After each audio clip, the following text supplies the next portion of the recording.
مولوی کیوں مختلف لگتے ہیں؟ مولوی کو حکمت ملی ہوئی ہے، البتہ وہ حکمت کو اپلائی کرنے میں، امپلیمنٹ کرنے میں غلطیاں کرتے ہیں۔ وہ غلطیاں مل جل کر بھی اسکالروں کی غلطیوں کا عشر عشیر بھی نہیں بنتی۔ اسکالر غلطیاں کرتے ہیں بہت بڑی، کہ یہ کہتے ہیں کہ مجمع لوگ میرے ساتھ مل کے ڈائریکٹ قرآن حدیث کو پڑھیں۔ مولوی کہتا ہے کہ ڈائریکٹ قرآن و حدیث کی بجائے ترتیب اختیار کریں۔ اچھا، مولویوں نے کیا کیا؟ یہ فرض ہے، یہ واجب ہے، یہ سنت غیر مؤکد ہے، یہ مؤکد ہے، یہ مستحب ہے، یہ نفل ہے، یہ مکروہ ہے، یہ تنزیہی ہے، یہ تحریمی ہے۔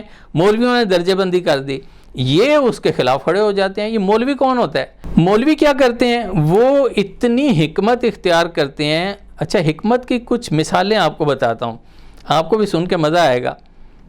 احادیث مبارکہ میں یہ بات موجود ہے کہ ایک نوجوان نے پوچھا کہ میں روزے کی حالت میں اپنے بیوی کا بوسہ لے سکتا ہوں، تو اس کو منع کر دیا گیا۔ اور ایک بوڑھے نے پوچھا تو اس کو اجازت دے دی گئی۔ اب یہ حکمت ہے کہ بوڑھا آدمی اگر بیوی کے اتنا قریب جائے گا تو اتنا اندیشہ نہیں ہے، نوجوان ہے، شادی ہوئی ہے، اس کا اندیشہ ہے، تو یہ حکمت ہے۔ ایک شخص آ کر پوچھے کہ جی قتل کرنے والے کے لیے ہمیشہ کی جہنم ہے یا توبہ نصیب ہو جائے گی؟ تو اب حکمت یہ ہے کہ اگر یہ قتل کر بیٹھا ہے تو اس کو تسلی دیں کہ توبہ نصیب ہو جائے گی، اور اگر قتل کا ارادہ لے کر آیا ہے تو اس کو کہیں کہ تو ہمیشہ جہنم میں جائے گا۔ یہ حکمت ہے۔ حکمت یہ اختیار کرنے والوں میں صحابہ کرام موجود ہیں۔ میں اب کتنی مثالیں دے سکتا ہوں صحابہ کرام نے، اور خود رسول اللہ صلی اللہ علیہ وسلم نے کس طرح حکمت اختیار کی، اور یہ بہت بڑی نعمت ہے۔ اس کو اللہ تعالیٰ نے خیرن کثیرہ فرمایا کہ جس کو حکمت عطا کی گئی اس کو خیر کثیر عطا کی گئی۔ پھر حفظ کرنے سے کوئی ڈر رہا ہو، اس کو کہا جائے، اس کو کیا مسئلہ بتایا جائے کہ حفظ بھول جاؤ گے تو تم سب سے زیادہ برے عذاب میں آ جاؤ گے، یا اس کو بتایا جائے کہ آپ حفظ کرنے کے بعد اگر بھول بھی گئے تو ناظرہ یاد رکھنا۔ یہ اس کو بتایا جائے گا جو حفظ کر ہی نہیں رہا اس ڈر کی وجہ سے کہ کہیں میں بھول نہ جاؤں، اسے تسلی دی جائے گی بھی آپ حفظ تو کر لو، ناظرہ پڑھتے رہنا۔ وعید ان کے لیے ہے جو ناظرہ دیکھ کر پڑھنا بھی بھول جائیں، لیکن جس نے حفظ کیا ہوا ہے اور وہ چاہتا ہے میں بے پرواہی کروں، اسے کہا جائے گا کہ بھی حفظ بلایا، ایک صورت بھی بلائی تو تمہارے لیے خطرہ ہے۔ اس کا یہ مطلب نہیں ہے کہ دین دو ہیں، اس کا مطلب ہے دینی احکامات کی حکمت کے تحت اس کی تعویل کی جاتی ہے، اور یہ تعویل دنیا کے ہر کوٹ میں بھی ہوتی ہے اور دنیا کے ہر مدرسے میں ہوتی ہے، اور صحابہ کرام کا بھی طریقہ ہے، نبی کا بھی طریقہ ہے۔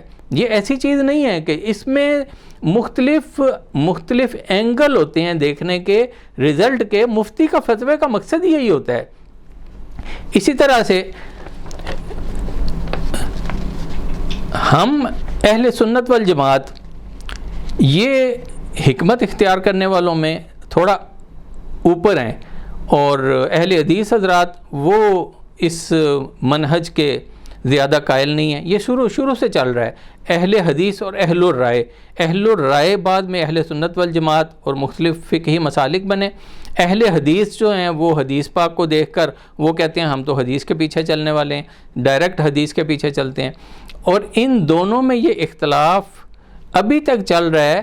اور اہل الرائے میں جو حکمت اختیار کرنے کا غلبہ ہے اس کی چند مثالیں میں نے آپ کو دیں۔ اسی طرح سے ایک بندہ آ کے کہے جی میں خودکشی کے بارے میں پوچھنا چاہتا ہوں، خودکشی کرنے والا ہمیشہ جہنم میں رہے گا یا نکل آئے گا؟ تو دیکھنا پڑے گا خودکشی کرنا چاہتا ہے یا اس کی ماں بہن کسی نے خودکشی کر لی ہے ان کے بارے میں پوچھ رہا ہے۔ اگر کسی نے خودکشی کر لی ہے اور یہ پوچھ رہا ہے کہ اگر بتایا گیا کہ ہمیشہ جہنم میں رہے گا تو یہ اسلام کو گالیاں نہ نکالنی شروع کر دے کہ جی وہ تو مصیبت میں پھنسی ہوئی اس نے خودکشی کی ہے اور آپ یہ کہہ رہے ہو۔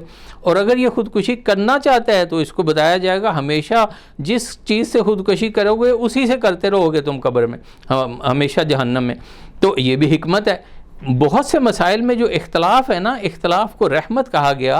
اختلاف میں یہ بھی شامل ہے کہ اس کی توضیح، اس کی توجیہ، اس کی امپلیمنٹیشن میں شریعت کی حدود میں قائم رہتے ہوئے اس کو اختیار کیا جائے۔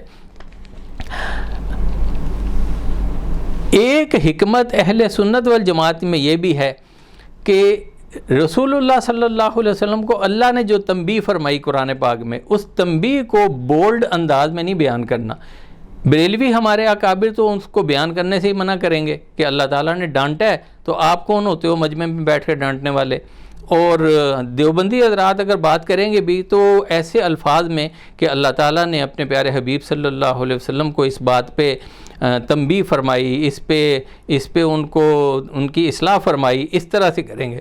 اور یہ بولڈ جو لوگ ہوتے ہیں، زیادہ بولڈ سمجھنے والے، یہ معاذ اللہ حضور صلی اللہ علیہ وسلم کے دشمنوں کے الفاظ بھی اور اللہ تعالیٰ کے تنبیہ والے الفاظ بھی اس کو ایسے انداز سے بیان کریں گے کہ وہ لوگوں کی زبانوں پہ بھی چڑھ سکتے ہیں۔